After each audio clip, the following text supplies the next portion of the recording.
Hi, I'm David with RangeTherapy. This is gonna be rough. This is gonna be rougher than that time in basic. You met that guy from Montana and it was weird, but you didn't dislike it either.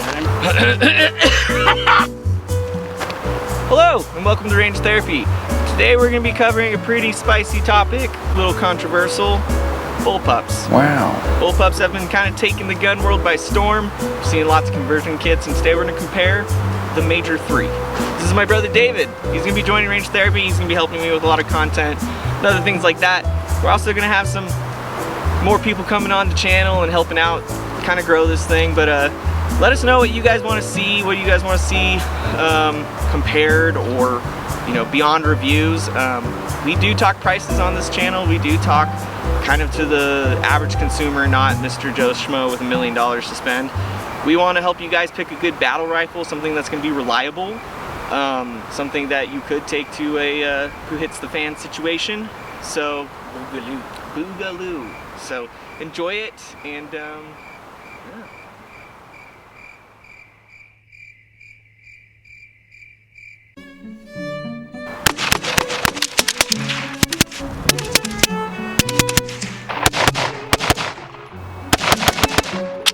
Yeah!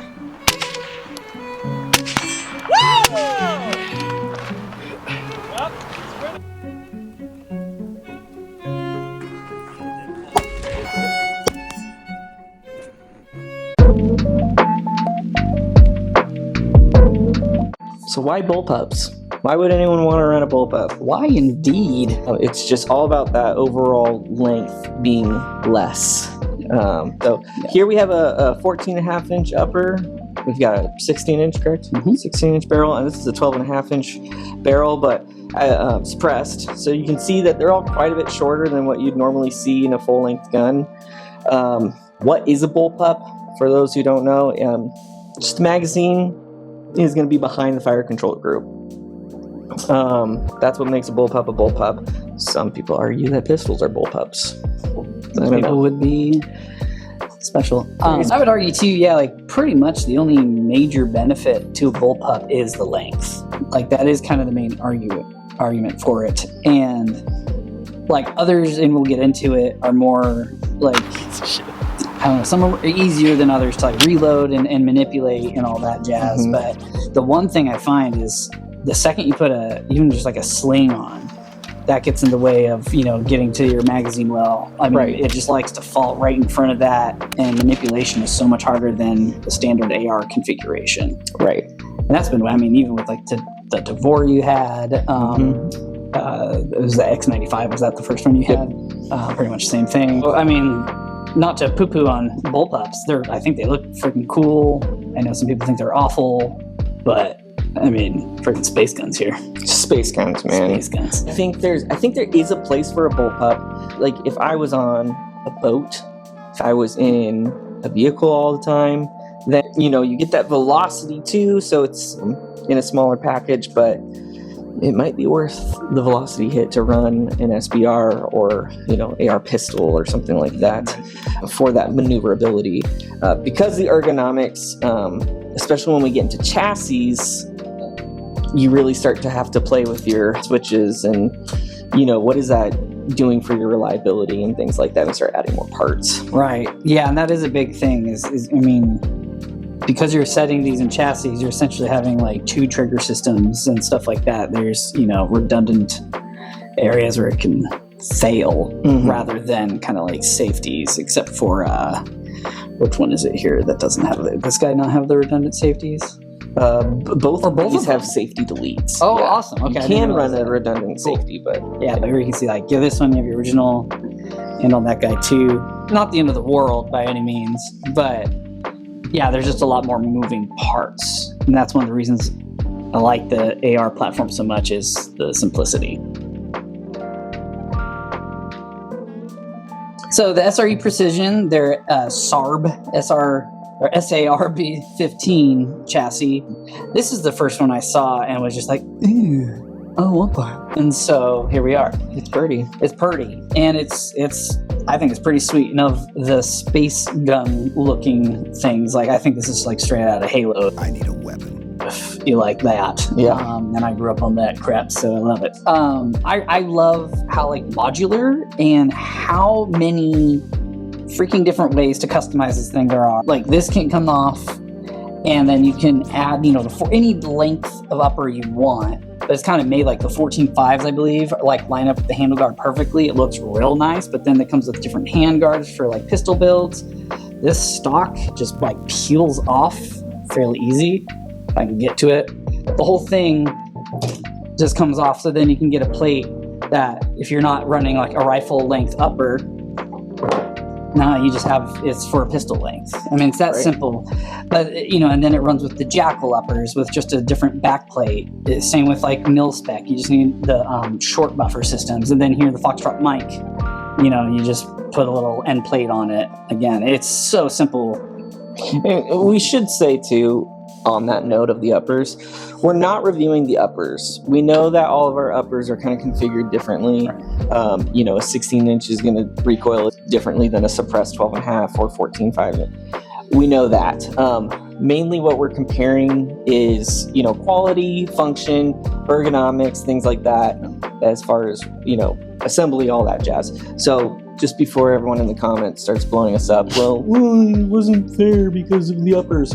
We know that. So just wanted to throw that out there. Yeah, and this isn't a competition so much as it is a comparison. Mm-hmm. But no, I really love how well thought out this chassis is. Even just like the butt cheek pad thing here. Mm-hmm. Yeah. Just having this little flap for the gases, this stupid little flap, and I say stupid in a good way, prevents so much gas from going straight into your face. Comparing it to the others, it's substantially better. It's awesome.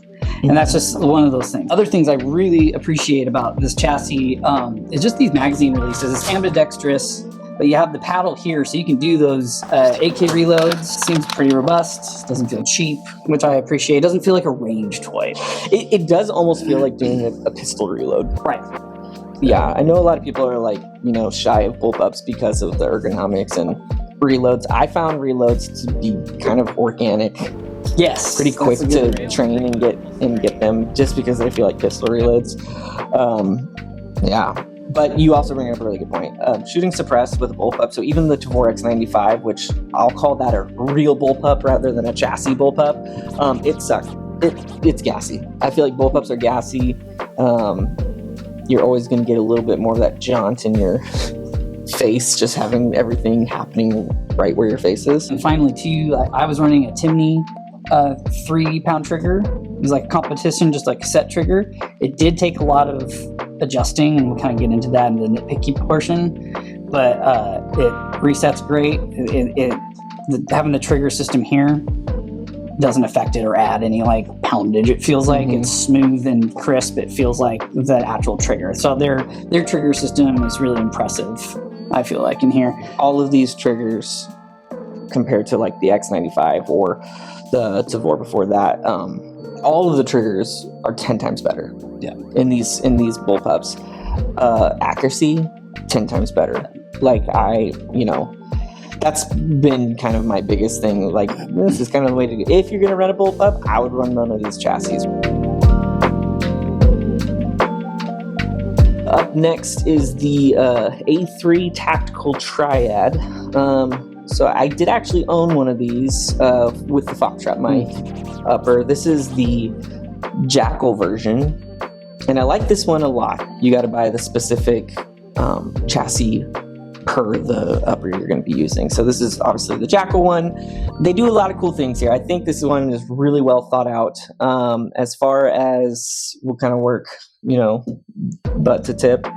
A nice recoil pad. You can add an extender here if you have a shorter length barrel and you're trying to get that overall length that you need. You can add this big old chunky spacer. You can delete your safety back here. There's a port here to adjust your trigger. Because remember, all these bullpups are running normal AR-15 lowers inside of here. You can even see the stock mag well right there. So all of these are going to use some sort of linkage to for this trigger to activate this trigger. This one came with a Rise Armament trigger. I think it's a 3.5 pound trigger, and then they have their own trigger mechanism built into it. They include a grip. There's a 3-pin system, so these are going through your original takedown pins in your lower, and then you have an additional one that you put on your rail, which the Jackal version comes with this rail, which I really like. Yeah, it's pretty sweet. I almost wish that they would just sell these Jackal rails by themselves, because you can totally run your normal. Throw that on my 8.5. It looks so. Yeah, trigger link system is very similar in this and the SRU. I thought it would be, when I first opened everything up and looked at it, I thought it was going to be gummy, but it's super rad. And then proprietary, they have this mag release. So again, you get a buried mag release right here. This just replaces your normal mag release, and then this just pins through, and now you have this big old button down here. So when you do reload, you're grabbing your mag, pressing it with I think it feels really natural. And the only it was a gripe at first. I always feel like having these almost like guards around it is going to be really make it harder to get to. But yeah, it does feel like you grab your magazine and your thumb's where it needs to be. Right. It feels really natural too. Yeah, and I will say that talking about a real bullpup like the X95. That has a magazine release like an AR-15 up here, as an ambidextrous release. And that's the hardest part about doing a reload for me on the Bullpups, is I will always naturally try to get my trigger finger up here on the other side to release that mag, and then, oh crap, I have to rip this one out first. All in all, I really like the Triad. I think it's a pretty good package. It comes with everything you need for your specific upper that you're going to be using. I mean, and it's A3 Tactical. Everything they make is freaking rad. A3 is fantastic. Yeah. You know what is the one thing that would make it better? What's that? If you could run a sweet die-free Kung Fu grip. I've been running the Tiger Claw on this, and it's flawless. Die-free Kung Fu grip does an amazing job at giving you that angle that you really want. And it comes in green, it comes in black, and it has this nice tan. You should really check out Die Freeco. I think we have a coupon, I can't remember. If we do, we'll throw it on the screen. Thanks Die Freeco for providing these grips for this video. But other than that, yeah, it takes AR-15 grips that don't have a beaver tail. You can run 45 or 60 degree or 90 degree safeties. It even comes with the safety switch. It's just a good looking product. All right, last but not least, we have the Weaponries Sigh. This was kind of the OG, at least for me. This was the original bullpup chassis that I came across when getting into this. If you want to see a deep dive into this, and if you want to see David running through the woods right after hernia surgery, RangeTherapy actually does have a whole in-depth video on the Sigh. So go ahead and check that out. I'll put a link to it probably somewhere on the screen if I can figure out how to do that. I'm a noob tuber. That would be smart. Yeah. But yeah, so this one is just a very basic clamshell. The whole idea behind it was to make it extremely modular. So polymer's tough, for sure. Yeah, it feels really solid. It looks the most I don't know, just OEM from Glock or something. Yeah. Right. Yeah.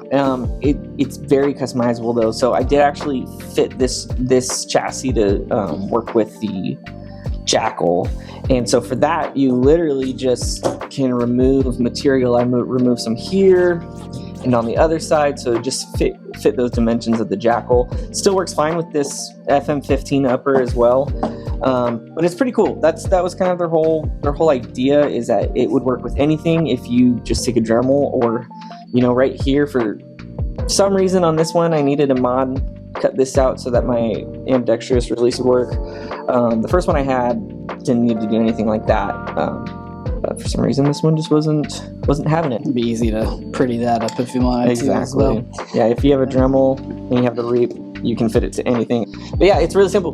They do make these plugs now, so you don't have to have dual safeties. And the other thing I really like about this is the way that their trigger works. It's a lot like a 1911 trigger. It's just a straight pull back because the trigger bar is actually just pushing the trigger in here. So you can put whatever trigger you want in there. You can get a super lightweight trigger, make this thing super light. This is just a part spin mil-spec trigger I threw in there, and it functions fine. If you throw this thing together, you might have some hiccups. But if you take the time and really tighten everything down, set it up the way you want, like I would use this for home defense. I would trust it. With the Jackal and even the FM15, we're talking NFA stuff, not a lawyer, but I think technically this would still be a pistol if you didn't want to run the something on the back. Don't take my word. Do your research, your local state laws, blah blah blah. Pay the queen. But yeah, this is it's not a stock, but it's not horrible to put in your shoulder. Right. And I ran this without anything on top. I thought I was gonna cheese grate my face, pull out my beard a little bit. It was fine. Nothing much. It wasn't bad at all. We did run it without sights, just for fun, and that was difficult. Yeah, my only thing is make sure you're running that ambidextrous mag release. I'd love to see it come. Safety first. I'd love to see it come with this because it does definitely seem like it is necessary. All right, so moving into some comparisons between the three. Please use this as like a buyer's guide if you're looking into these chassis. They're all solid products. They're all solid products. Like I said, this isn't a competition. It's a comparison guide essentially. Right. And again, with uppers, it's going to be kind of apples to oranges. But so we're going to really focus on just these chassis and how they work and what's good and what's bad about them. The Triad, the A3 Tactical. I love this thing. I think it is probably the most well thought out, specific to upper chassis. Like that it only clamshells in the back. This is all taken care of. There's no setup there. Putting it together, it's not horrible, but there are a few more steps, I think, than the others. These two are the most comparable as far as setup. I love the proprietary mag release on it. I love that you can pretty much use any safety selector you want as something that you might take into the field, something that, if you're training with your buddies, these are not captured pins. And I hates that. Yeah. If you were cleaning this thing and lost a pin, you might be up a creek. So, that's my main gripe. I love that out of the three, this has like a way to adjust the trigger. Yes. Without having to take it all apart. That is one thing that I feel like this could have easily. That would help it a lot. Because especially with that competition trigger that had like no uptake, having to adjust the trigger system and essentially take it all the way apart and back together with like 18 different screws. Right. That was quite the chore. So I love that's like a really well thought out little feature there. I do also love that this comes with everything you need. It comes with a pad for your face for the rail because obviously they know that all these things, these uppers, are going to be something you're going to be putting your face on. So it comes with that. It comes with the grip. It comes with the set-in trigger that you're going to put into your lower just to make their trigger even better.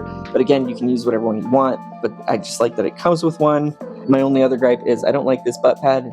It just kind of flops on there, and it hasn't been an issue. It's just a finishing thing. Like I like that this butt pad is just the teeth, that actually it goes in. Yeah. I would like to see a little bit of that, but other than that, yeah, I think this thing's solid. Another huge pro on this one is that we're running this sweet red dot by Adable Optics. This is kind of their bomb-proof optic. It's solar. It's a prism, so it is etched. So EMP all you want. My optics still run. It is red dot bright. You've got adjust brightness settings, 50,000 hour battery life. So it's like very comparable to your other diode red dots. But this thing is just hella dank. Yeah, it's your bomb-proof optic. Super impressed with it. This is just a one buy. Who knows? Maybe they're going to be coming out with other powers. I don't know. The Adable's doing some cool things, and you should go check them out. Here's a link to this sweet little dot somewhere on the screen. I'm going to figure out how to do it. I'll figure out how to put stuff on the screen. I don't know. Adable? Yeah. Thanks, Adable, for sponsoring this video. I enjoyed shooting with this thing. The sweet optic. So check that out. Should we hit prices? If you get everything here minus just the actual upper, you're looking at $529. Okay. So it's not bad. Yeah. It's not horrible. A little bit higher. But I do believe it's the most expensive one on the table. Not cheap, but a super solid option. Moving on to the SRU Precision rather. Overall, I love this chassis. It's like the ergonomics and everything. It's super comfortable. The modularity and everything, the customization you can do with it is pretty great. And rather than having to buy a specific upper per chassis, again, you can run mil spec with a short buffer system, Foxtrot mic, Jackal, with this. It just has slight modification parts like the rear plates and whatnot. So pretty cool design. One thing I'm not a huge fan of, it's a pro and a con, is these are meant, and I thought it was really well thought out, is as one pin. So this whole thing is just put in like one pin. Really? Yeah, and so you feel that a little bit. It doesn't feel like janky, but it definitely has like a little bit of travel. I think having just a little slot here and being able to have a second pin, making their own aftermarket pin that's a little longer, so it could just go into the chassis here and use the lower hinge pin there, I think would be a good way of just making it feel even like more secure. But it's cool because how you seat the upper into the chassis essentially is just one quick disconnect. So you can swap out uppers. That's pretty really easy, and that was a really good idea. But yeah, like I said, it never affected accuracy. Didn't feel chintzy when I was running with it. Again, just little gripes and nitpicks here. And again, really just nitpicking, because these are all fantastic chassis, and I really like this magazine release. I love that magazine release. Yeah. It's definitely my favorite. Right. Take the time to set these up, guys. Yeah. If you're gonna get into one of these, take the time to put it together correctly. Some might just take a little bit more than others. I'll say putting this rubber pad on was an absolute bear. Oh, really? Yeah, it was very difficult. One of our buddies we were shooting with was like, "Oh, can I actually take this off?" And I was like, "Don't touch it." Price, $429.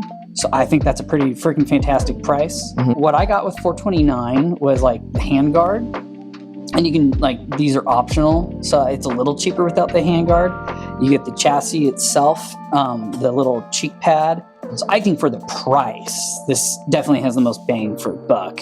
We'll throw links to all of these in the description and whatnot so that you guys can go directly to them. So before we get into the Sigh, we'll just, RangeTherapy, we like to fully disclose things. How YouTube works, guys, is you're going to be sending emails if you want to review things. Especially this channel is super tiny. Hopefully we can get away with stuff on YouTube before they, get mad at us for showing mag inserts and whatnot. But this is how it works, man. We shoot out emails to people. We say, hey, we're doing this review. Whether we spend our own money, whether stuff is sent to us, given to us, loaned to us, it's not going to change how we talk about it. Right. Just want to be honest and transparent. Transparent, exactly. And so full transparency. These two were sent to me. A3 Tactical sent me this as a loaner. So as soon as we're done with this, I have the box right there. It's going back. Weaponries. The first one I reviewed, they sent to me, and it was a loaner. They wanted to see what I did to mod it for the Jackal. Sent it back. This one, they said, hey, you can keep that. So this is mine. This is my upper. And this being a newer product, again, I wanted to buy it so I could honestly critique it and review it, without any pressure to kind of pull punches or anything like that. Die Free Co. sponsored us with grips. Adable sponsored us with this sweet red dot.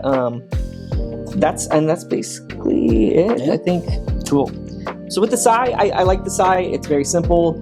The way it goes together is kind of janky. You have to push this in there and rotate it. It's kind of like a lock picking a key almost. It can get frustrating, but once it's done, it's done. With the Sigh as well, you really need this. This is a CMG mag release, ambidextrous. You have to use it. It is kind of a nightmare doing mag reloads without it. I cover that in the review on that, so do that. I don't have a lot of gripes on this thing, though. Other than that, I do wish I could run a 60 degree and 45 degree safeties. I just hate full 90s. I think across the board with these chassis, I think we can agree that running a more vertical grip like these Dai-Frico Kung Fu grips is kind of a must too. Yeah. Well, yeah, and it's always, any bullpup, it's like awkward with Right. how close and if you have those steep angled handles with the magazine that curves forward, it creates a lot of potential for fumbling. And so these were definitely a game changer. Yeah, no, the Dai-Fricos are pretty dang good on these bullpups for sure. The Sigh, they MSRP at $499.99, which I feel like is also a little steep. But they usually have coupons. I think right now they have a sale going on. So yeah, it's $100 off. So $399.99. So $400. And just to recap, we're looking at like $430-ish. $430, and then $530. Yeah. So which one would you choose? Yeah, I mean, man, it depends on like what you like. If you just want like simplicity, I think the Reap is fantastic. If you want high modularity, just fun customization, and that friggin' Halo or just space gun look, these are fantastic. And if you just want, like simple, like gonna work, again, you kind of more like, I feel like the A3 is maybe feels the least like a range toy. Not that any of these do, if you know what I mean. This feels like it could be the most like feels very production. In like for production gun OEM almost. So kind of depends. I probably would pick this one just because I really like the way it looks. Because if it's a good looking, if you don't look cool, does it even matter? No. Rule number 1: always look cool. I actually might go with the Reap just because I like how simple the trigger is. There's no hinge to it. If I'm in the field, we got dropped in some moon dust, in that high desert moon dust, and it was okay. Thank you, Diego. We'll roll that. But I would run the Reap. At the end of the day, though, I think I'm probably going back to a standard M4 AR-15 setup. Yeah, and I'd say for our mission, our usage, whatever, it is like it's fun. Bullpup is always fun to play with. At the end of the day, I always find myself still migrating back towards the standard M4. I love that you get the velocity out of the bullpup, but at the end of the day, you're going to be running it kind of more of a tight space CQB type thing. Right. And maybe at that point, just run a short barrel gun. Just AR-15 M4 design is just so solid. Good job, Eugene Stoner. Yeah. May you rest in peace. You win. You always do.